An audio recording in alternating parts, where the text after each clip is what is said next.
Bueno, muchas gracias, Oscar. Creo que la verdad incómoda es esa, que al final lo que estamos es haciendo una marañas de patentes, telarañas de patentes que terminan siendo complejas y que lejos están de hacer accesible la innovación. Entonces, voy a proponerles una cosa. Vamos a hacer unas preguntas a los expositores. Carolina Gómez tiene preparado un caso, que es el caso de un desarrollo de una innovación que tuvo que hacerse desde la financiación y desde la iniciativa de un organismo internacional sin ánimo de lucro para resolver un problema de salud gravísimo que no tenía ninguna innovación, ningún tratamiento de los países pobres, el fexinidazol. Pero, como no tenemos mucho tiempo, y no fui juiciosa con el control de tiempo con los anteriores, solo con el pobre profe Oscar, creo que vale la pena hacer las preguntas. Hagamos una pregunta por panelista. Sugiero, no sé si quieren estar aquí arriba o para que puedan responder las preguntas. Y invito a Carolina a sentarse en el panel y le preguntaría esa verdad incómoda del caso del fexinidazol, independientemente de que lo haya expuesto o no. Vamos a ver si logra la respuesta en un mínimo tiempo. ¿Preguntas? Uy, aquí hay varias. ¿Les tomas allá? 1, 2, 3. ¿Tenemos 3?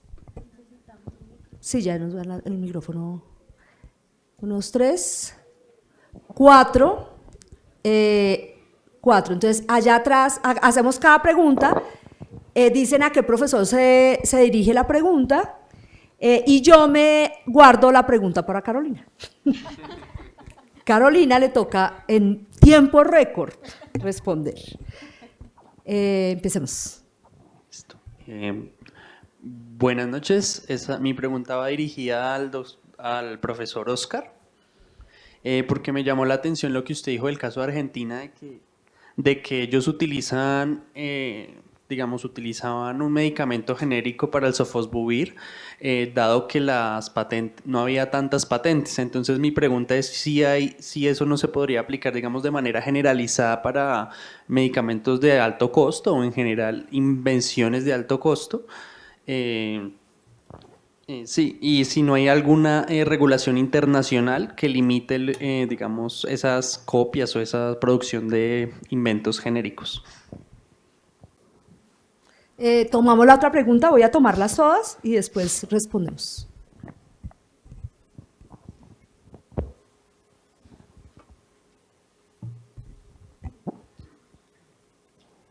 Profesor.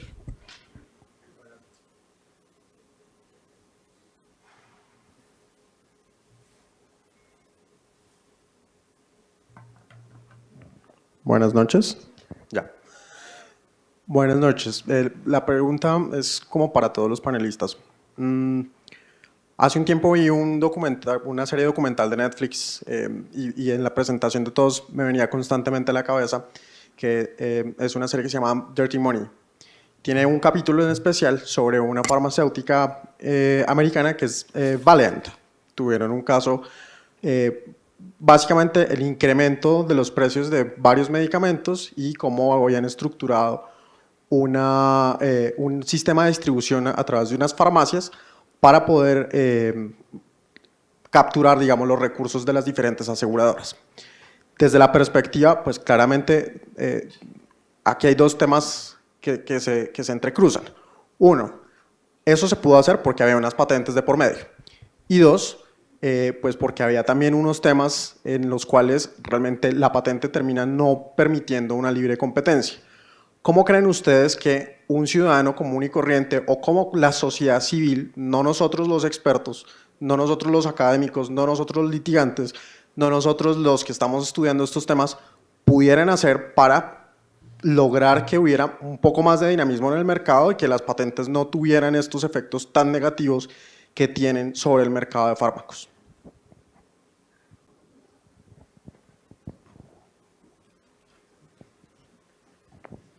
Bueno, buenas noches. Mi pregunta va dirigida al profesor Oscar por la presentación, pero si alguno de los panelistas conoce del tema, Carolina, que lo ha manejado de primera mano por su experiencia, pues también es extendible. Mi pregunta es, en estos casos que suelen ser cuellos de botella en la financiación de los ensayos clínicos en las distintas fases, quisiera saber, y a propósito de que se habló el caso de Gillette, quería saber si existe alguna incidencia en la titularidad de derechos de propiedad intelectual cuando llega una empresa, especialmente cuando se habla de investigaciones desarrolladas con recursos públicos y no se tiene el dinero para ejecutar estos ensayos clínicos y llega una empresa, por ejemplo en la fase 3 y dice yo le financio esos ensayos, quisiera si hace algún tipo de incidencia en la titularidad de derechos de propiedad intelectual, es decir, si puede llegar una empresa interesada en el potencial comercial de uno de estos desarrollos y decir yo no hice parte de la investigación, yo no hice parte de la financiación en materia de recursos públicos, pero si yo invierto en los ensayos clínicos, especialmente en las últimas fases, yo me hago, digamos, titular de alguna parte, de algún porcentaje de los derechos de propiedad intelectual que me genere a mí la posibilidad de explotar los réditos de un ensayo que yo no financié desde el principio. Entonces, básicamente esa es la pregunta. Ahí atrás. Creo que aquí y otra, no más. Cerramos preguntas. Pues es que la verdad tenía como 2 preguntitas para cada uno, pero bueno. Elige una. Y la otra la dejamos escrita de verdad. La dejamos escrita para colgarla en el... El doctor Juan Carlos, profesor Juan Carlos, ¿como qué efectos anti-coms hay en Colombia y como cuáles son esas limitaciones que nos daría esos efectos para la innovación y acceso a los medicamentos para la gente común y corriente como nosotros, hacia esos medicamentos de última generación o los mismos biológicos? ¿Qué nos está frenando a tener ese acceso a estos medicamentos? Para la doctora Lamprea, esto nos hablaba sobre el uso de las células germinales y células in vivo, pero es que no sé si legalmente o éticamente en estos momentos sea como se puede hacer experimentación de las células in vivos para jugar o bueno, para ponernos a experimentar con CRISPR-Cas9. Y para el profesor Oscar Lizarazo, hablaba sobre unas patentes secundarias y creo que se refiere al tema de Glivec e imatinib también, que pues hablaba, o sea, yo leí el caso y que decía que era una nueva patente, que sí, era una isoforma, pero pues al fin y al cabo era una nueva patente, no estaba como saliéndose del caso de lo que es los requisitos para patentar un nuevo medicamento. Y ya, bueno, gracias.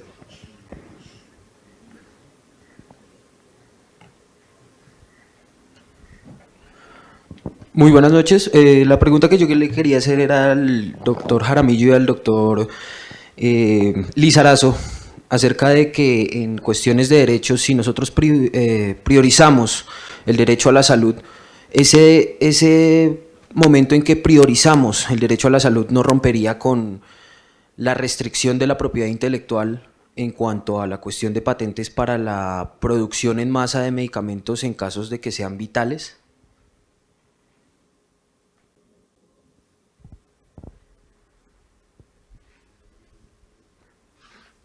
Ya terminamos, ya hasta aquí, ¿no? No más preguntas. Resolvamos estas preguntas y yo haría, antes de que demos paso a las respuestas, yo le diría a Carolina, al final lo que nosotros estamos demostrando aquí, por lo menos es claro con los ejemplos que se pusieron, que evidentemente con el modelo distorsionado o no, con la máquina rota o no, hemos generado unas innovaciones. Lo que pasa es que el problema es de precio, ¿cierto? Tenemos un problema de precio. Y uno diría, bueno, también hay derecho a que estoy haciendo de abogado del diablo, también hay derecho a que en esa dinámica con las patentes unas empresas crezcan, que generan empleo, mantienen ese modelo, y pues los países tienen que establecer mecanismos y políticas públicas que resuelvan esa tensión por las vías que puedan hacerlo, ¿cierto?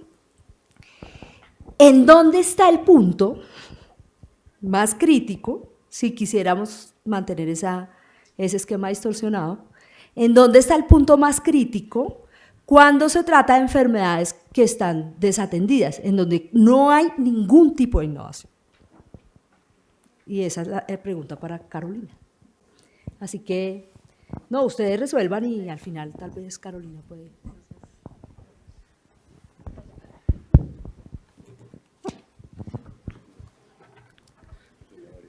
Bueno, a mí me preguntaban que si se puede generalizar el tema argentino. No se puede generalizar porque justamente así no hubiera 25 patentes, sino con solo una o dos, ya el titular tiene la exclusividad y tiene un monopolio incluso para importar. Entonces, si yo quisiera importar el medicamento genérico de Argentina, de India, de China, de Brasil, infringiría la patente y me vería expuesto a demandas civiles o incluso a demandas penales.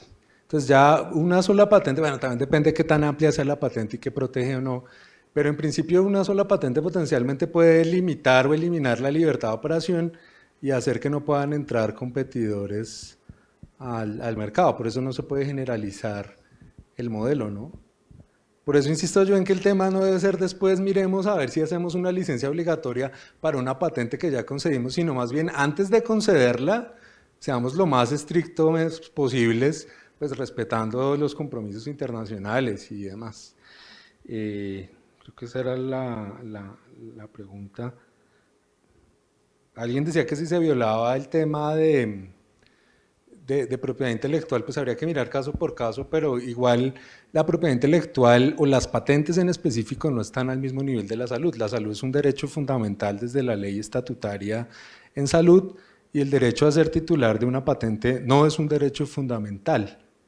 En gracia de discusión, o algunos consideran que otra rama de la propiedad intelectual, que el derecho de autor, los derechos morales, la paternidad, el figurar como autor de un libro, de una canción, que eso sí es un derecho humano fundamental, pero las patentes no.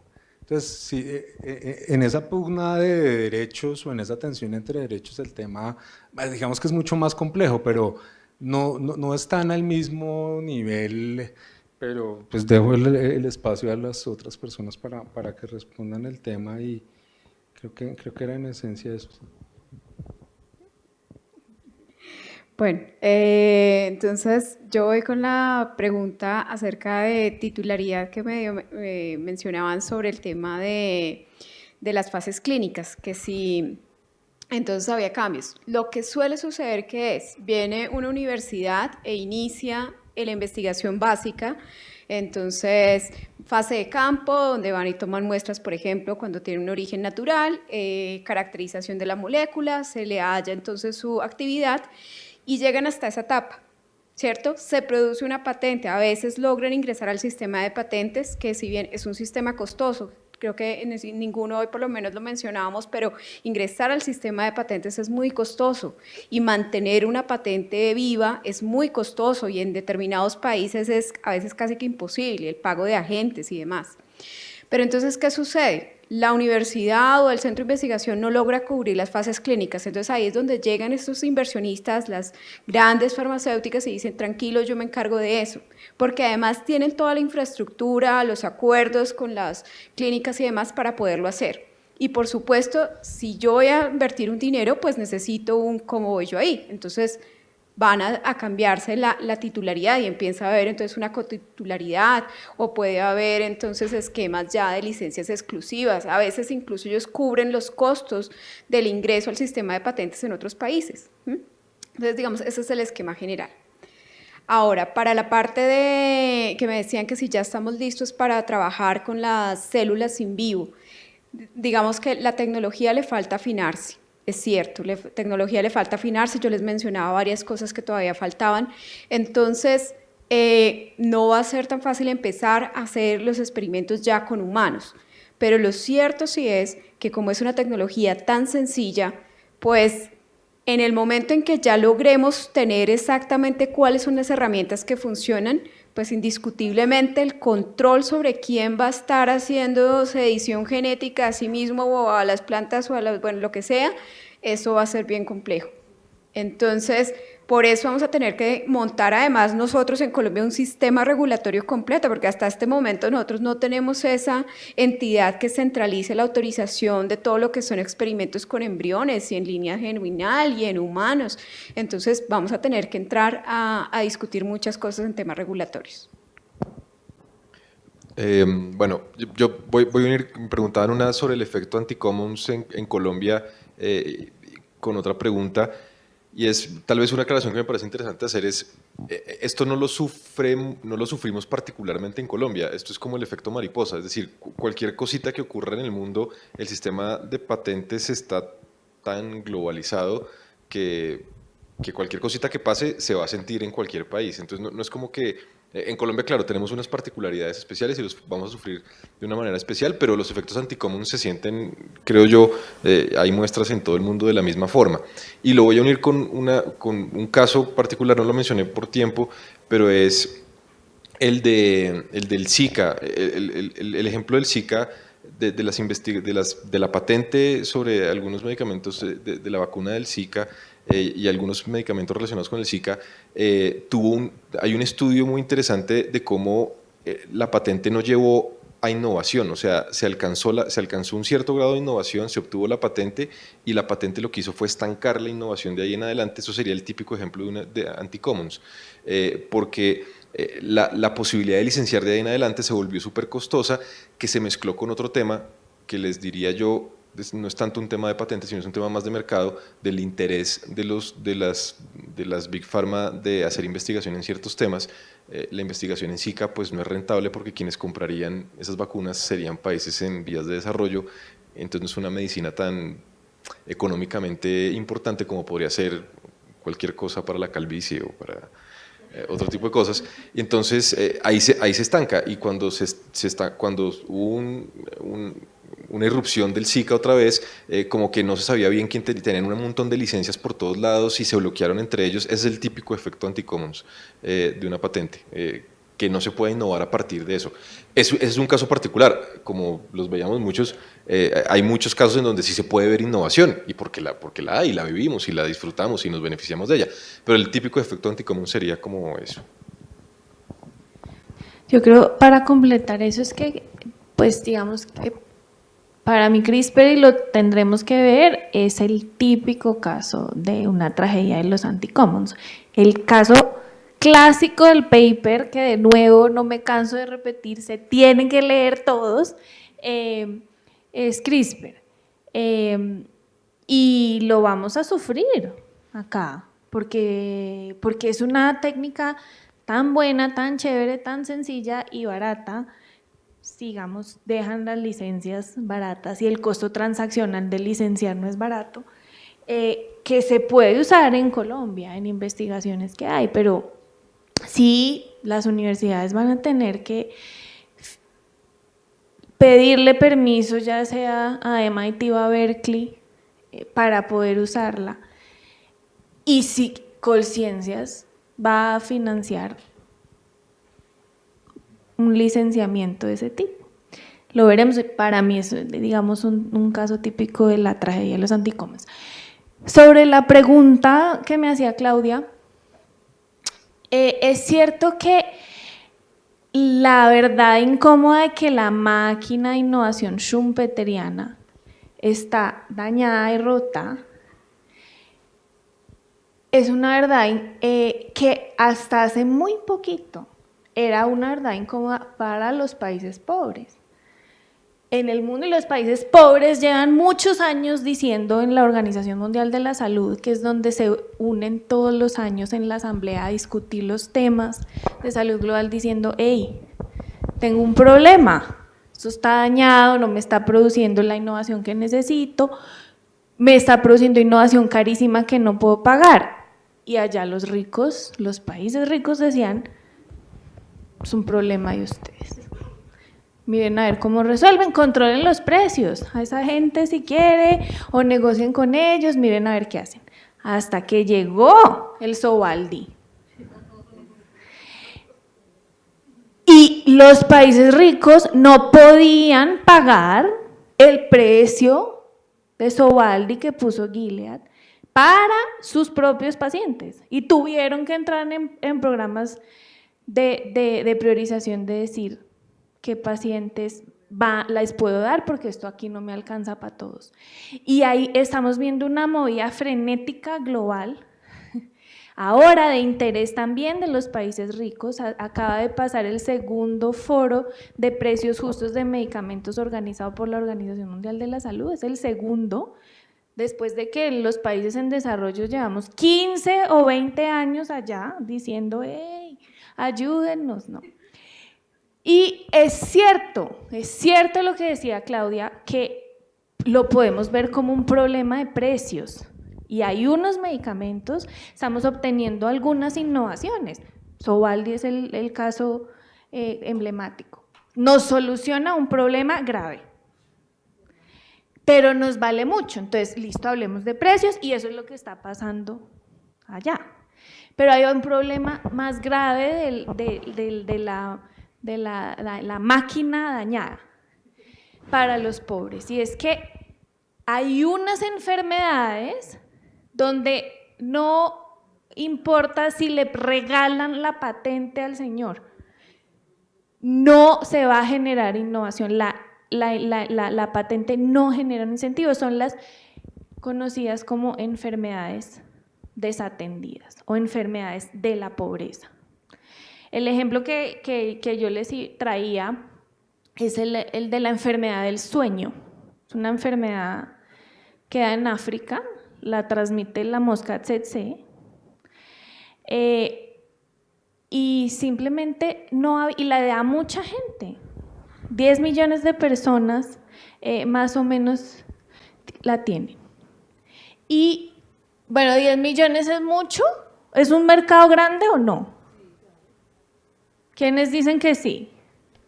Mercado grande, ¿cierto? Y Dios, yo digo, bueno, pero si hay gente que le da, hay mucha más que le puede dar. 65 millones están en riesgo de que les dé. Un mercado gigante.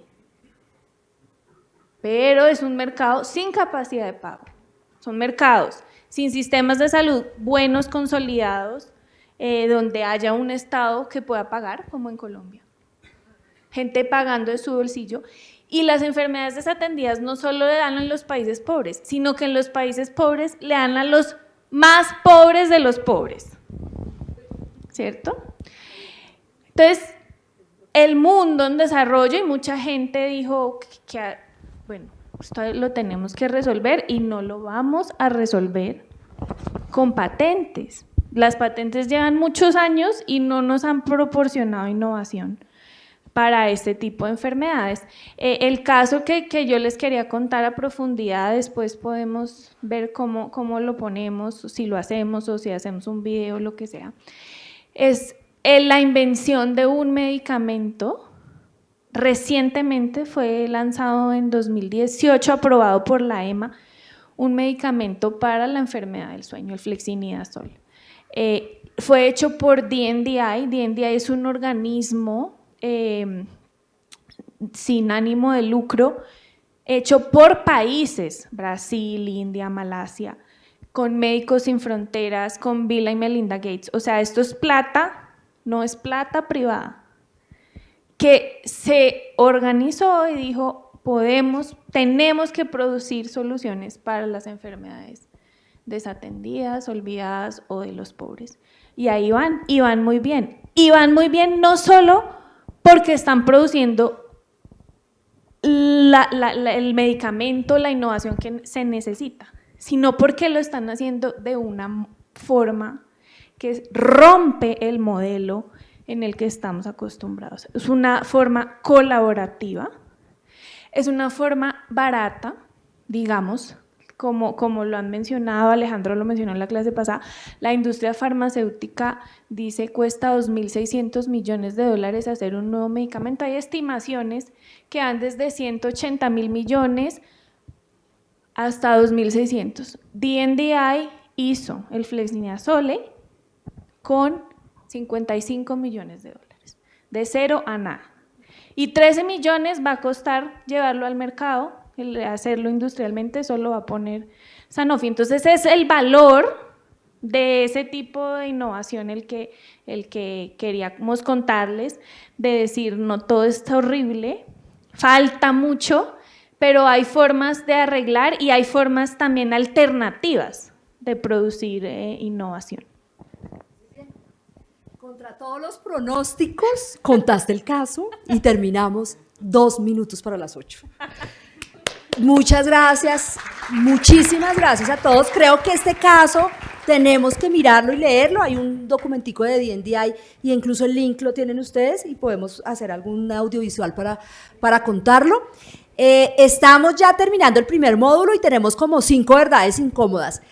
Además de la que dijo Caro, de que es posible hacer un modelo colaborativo en donde no hay una patente que medie el incentivo de la innovación, creo yo que hoy quedaron por lo menos 3 cosas adicionales. La primera y potente es, tal vez el arreglo institucional que tenemos para otorgar patentes requiere un pedazo más fuerte para promover la competencia, y que esa promoción de la competencia puede ser preventiva antes de que otorguemos patentes que no valgan la pena, y así no terminamos pagando más. La verdad incómoda de, a veces, por no hacer vigilancia y no hacer presión sobre la competencia y no hacer oposiciones, estamos enfrentando políticas públicas que están concediendo patentes sobre patentes sobre patentes sobre patentes, y estamos jugando un juego en el que nosotros somos las principales víctimas. El evergreening que decía el profesor Oscar, con un agravante, y es que no tenemos una mirada integral de la política pública en donde salud tenga la prioridad. Y la profesora Natalia nos dio una clase de biología molecular muy fuerte, muy interesante, que nos dijo, ojo que encontramos las tijeras del ADN y a alguien se le ocurrió patentarlas. Y eso puede significar que nos vamos a meter en la tragedia de los anticomunes. Vamos a terminar mirando como sociedad, ¿cómo vamos a hacer para acceder a esta tecnología? Porque lo que nos está bloqueando es la innovación, la investigación, y nos está generando otros problemas de acceso a medicamentos. O sea, muchas gracias. Nos vemos en 15 días, porque dentro de 8 días es festivo.